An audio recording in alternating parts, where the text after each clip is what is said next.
Boa noite, pessoal. Boa noite, galera. Boa noite, boa noite. Pessoal entrando aí. Deixa eu ligar aqui, né, uma musiquinha. Enquanto isso, pra vocês. Carlinha. Soraya. Boa noite, meninas.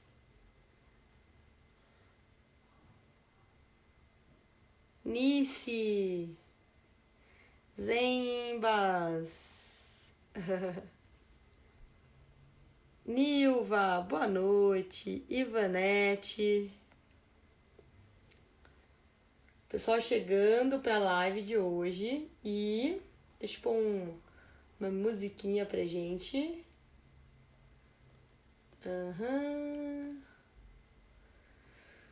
Meninas, hoje a gente vai falar de um assunto bem interessante, né? Eu sempre falo aqui pra vocês sobre o tripé do emagrecimento, né? A gente sempre bate nessa tecla aqui, mas eu acho que eu nunca expliquei pra vocês como ele fortalece e ele dá consistência para os nossos resultados, né? Alguém aqui já sabe o que é o tripé do emagrecimento, o tripé da vida saudável? Eu sempre falo aqui para vocês, mas não tão de uma maneira tão, vamos falar assim, fechada, né? A gente fala de temas, dos temas que compõem esse tripé, sempre nas nossas lives aqui, mas não de uma forma unificada.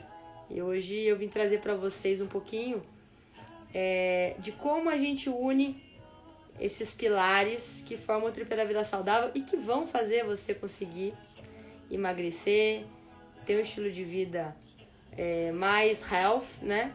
E, consequentemente, atingir suas metas em relação ao seu físico, ao seu desempenho, né? Mas, enquanto isso, eu vou perguntar para vocês aqui, quem tá aqui agora que já é nossa aluna, por favor, coloca aí Sou MEF ou Sou Comunidade. Quem caiu de paraquedas aqui, coloca número 0 para eu saber. E quem já acompanha, mas ainda não é aluna, coloca número 10, por favor. Fechado?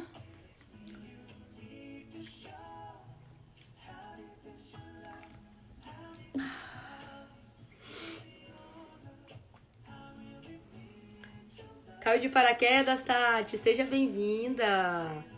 Gabi Moraes também.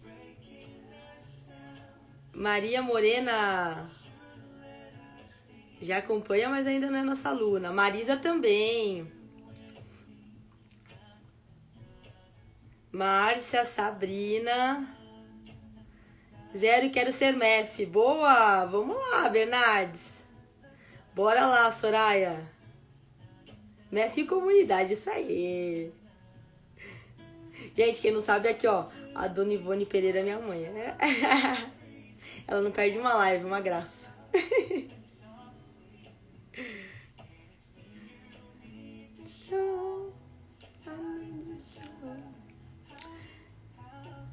Dez, Dilma. Nossa, muitas pessoas aqui, né, que acompanham, mas ainda não são alunas. Mas vocês praticam exercício? Quem não é aluna nossa aqui e acompanha, né, me acompanha aqui, pratica exercício de forma regular? Cuida da alimentação? Como é que vocês fazem o dia a dia de vocês? Contem pra mim aí. Meninas, o que eu vim falar aqui pra vocês hoje, primeira coisa, né? Eu sempre falo pra vocês que eu trabalho com listas, né? Agora eu tô trabalhando com listas manuais, ó. Olha que delícia riscar a última coisa da lista. Já fiz! Adoro, gente. Olha, a Cida não faz exercício. Às vezes.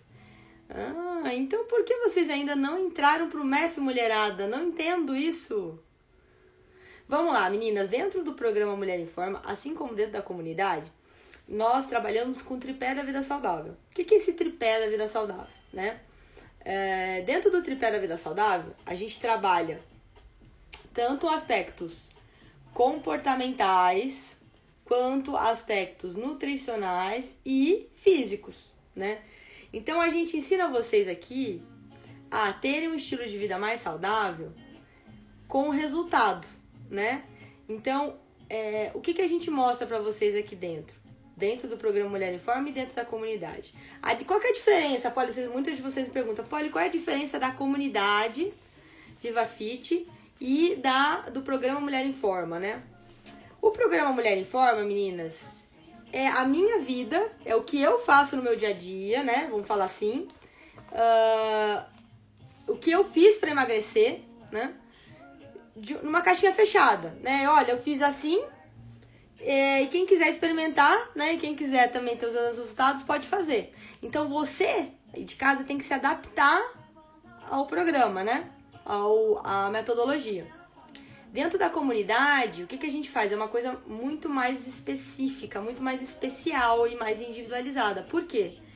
Você vem pra gente com as suas necessidades, né? Eu e a minha equipe aqui, a gente entende as suas necessidades e a gente aplica a nossa metodologia de acordo com as suas necessidades e de acordo com a sua disponibilidade em relação à sua rotina. Pô, Polly, como assim? Como funciona isso, né? A maior diferença é que o MEF, vocês têm que se adaptar e não é algo personalizado, né? É algo que você consegue se encaixar, mas não é algo feito para você, né?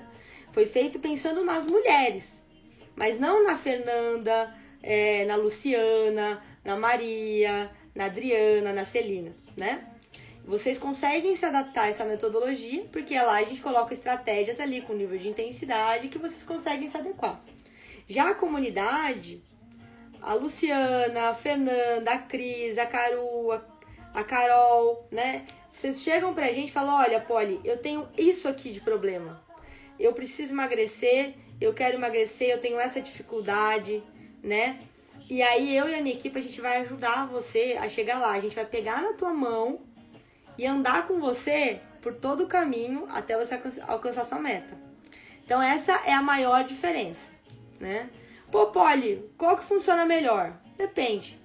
Qual a necessidade que você tem hoje, né?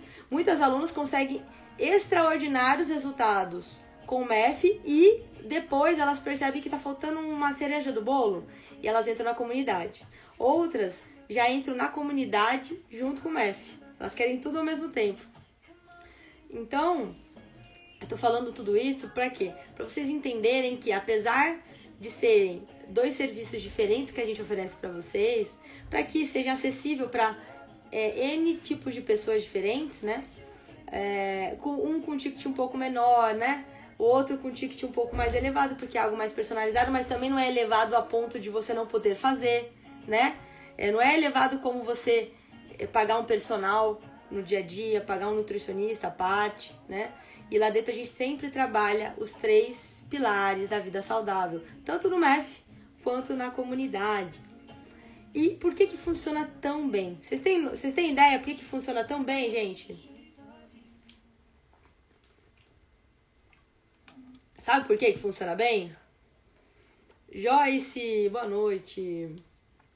Funciona bem porque a gente alinha, a gente linka tanto uma alimentação que cabe na tua rotina, nas suas preferências alimentares, tá?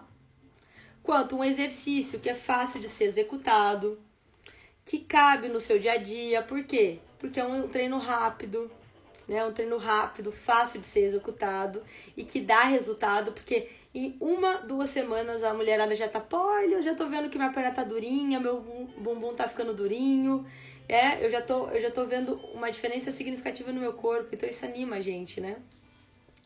E a gente amarra tudo isso com o trabalho comportamental. Dentro do MEF, isso é feito através dos desafios, né? Os desafios semanais. Mas dentro da comunidade, a gente aprofunda mais esse assunto, né? Como assim, Polly, a gente aprofunda? A gente trabalha todos os aspectos que envolvem a mudança de hábito pensando em criar um estilo de vida saudável. Muitas de vocês vão falar assim, pô, olha, eu não sinto que esse tipo de vida é pra mim, sabe? Eu sou uma pessoa que gosta de comer, então assim, não adianta virar pra mim e falar que eu vou ser fit, que eu não vou ser fit, né? Muitas de vocês chegam assim aqui, né? Eu falo, eu também gosto de comer, quem não gosta, né? É estranho achar alguém, é difícil achar alguém que não goste, né? Mas o mais importante é o significado que você dá pro alimento e para aquele momento da alimentação, o que você sente durante aquele momento, né? Porque isso é o que vai conduzir os seus comportamentos, né? Se eu faço uma coisa que eu fico traumatizada negativamente, eu não quero repetir, né? Agora, se eu faço algo que eu sinto prazer, né? Eu vou querer repetir. Mas vocês reparam que desde criança a gente foi orientada da seguinte maneira? Se você não comer todos os legumes, você não vai ganhar a sobremesa. Então a gente induz a criança a pensar que, né? É óbvio que o sabor é diferente, mas tem gente, quando é criança, a gente não sabe que a sobremesa é docinha ou é mais gostosa que os legumes. Não, a gente não sabe, né?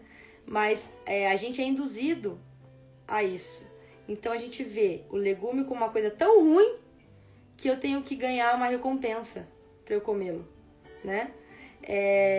Então a salada é algo tão ruim que eu tenho que ganhar uma recompensa para eu poder comê-la, né? E tudo isso faz com que quando a gente cresça, né, a gente vai carregando essa cultura. E essa cultura, ela é muitas vezes impregnada em cada uma de nós. Outra coisa muito importante que acontece, né, que eu vejo, isso é comigo também, até com o Cadu, que a gente aprende o seguinte, não pode deixar comida do prato que é pecado, né? Não pode deixar comida no prato que é pecado. Quantas vezes, pensa comigo, você comeu tudo que tinha no prato sem você estar com a menor vontade, ou que você já tendo exterminado a tua fome, só porque você não queria deixar sobrar comida no prato, né? Quantas vezes isso aconteceu com você? Comigo várias vezes.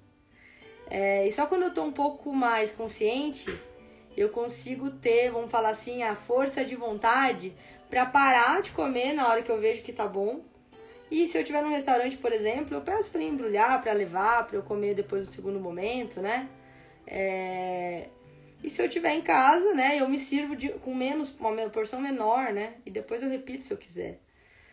Então esses são hábitos que a gente vai adotando e a gente não percebe, e fazem com que a gente acabe comendo muito mais do que a gente precisa, não é verdade? Quem já passou por essa situação aqui, coloca número 2 pra mim. Quem já se identificou com essa situação, coloca número 2, por favor.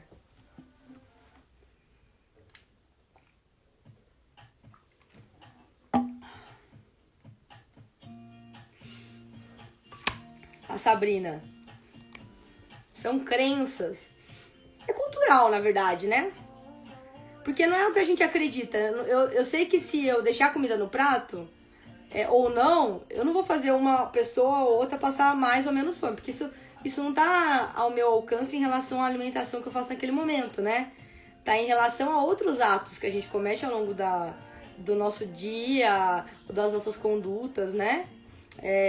Políticas, econômicas. Não tá atrelado ao eu comer ou não a comida que tá no meu prato. Certo? Então não é nem crença, porque se a gente parar, a gente não acredita nisso. Para pra pensar, né? São coisas que a gente faz de modo automático, que a gente foi induzido a se comportar dessa maneira. E quando a gente deixa a comida do prato, a gente se sente mal. Por quê? Porque os nossos pais, eu não tô culpando os pais, tá, gente? Mas assim, é o jeito que eles aprenderam também, né? Mas eles aprenderam que não podia deixar comida no prato, né? Porque faltava, na época deles faltava. Então, assim, você não desperdiçava comida, certo? Só que agora a gente tá numa época que é diferente, né? Estávamos, né? Eu acho que agora a gente tá numa época de recessão novamente, mas assim, a gente tava numa época estava numa época até então que não é isso que ia fazer a diferença, né? Olha lá, Sabrina, minha mãe falava isso pra mim. E aí, o que acontece? E o que você sentia, Sabrina? Quando sua mãe falava isso, você deixava comida? Você sentia mal, né? Você falava, nossa, eu não posso fazer isso, porque tem gente passando fome. E não é porque tem gente passando fome que você tem que comer até passar mal. Porque você comer até passar mal não vai matar a fome de quem tá passando fome, né? Então, na verdade, a conduta podia ser diferente, né, na época. Então, os nossos pais poderiam ter falado assim, olha, não coloca mais do que você vai comer, porque não precisa desperdiçar comida, certo? É outra conduta. Pô, eu não tô aguentando? Ok, deixa aqui. Não tá aguentando? Ok. Mas não repita isso, por quê? Né? Então não é pra encher e comer tudo, não é verdade?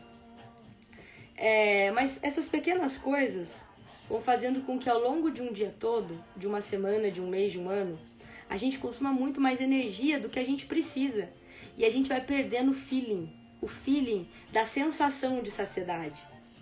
Entende? A gente vai perdendo o termômetro, a gente não sabe mais quando a gente já tá bem alimentado ou não, a gente só sabe quando a gente para porque não aguenta comer mais ou porque não dá tempo de comer mais alguma coisa, né? Então a gente começa a cessar a nossa refeição por outras interferências que acontecem e não porque a gente percebe que a gente já tá saciado e que a gente pode parar por ali, né?